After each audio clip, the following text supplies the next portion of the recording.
இந்தியாவிலேயே தமிழ்நாட்டில் தான் பால் விலை ரொம்ப ரொம்ப கம்மி.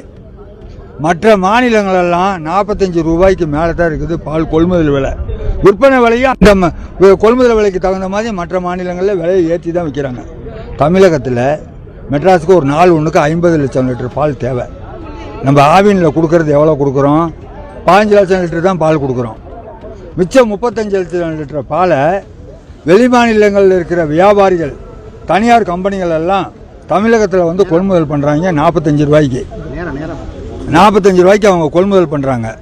இப்படி கொள்முதல் பண்ணி கொண்டு போய் எங்கே வைக்கிறாங்க? எல்லா பாலையுமே சென்னையில் தான் வைக்கிறாங்க. சென்னையிலேருந்து வெளியே போகல.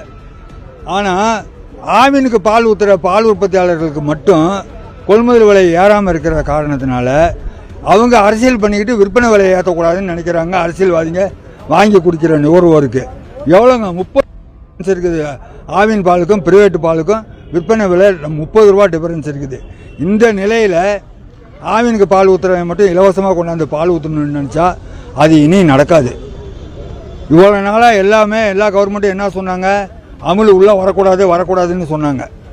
ஆனால் இன்றைக்கி உற்பத்தியாளர்களே அமுலை தேடி போகிற நிலைமை தமிழ்நாடு அரசும் ஆவின் நிர்வாகமும் உருவாக்கி விட்டுருச்சு.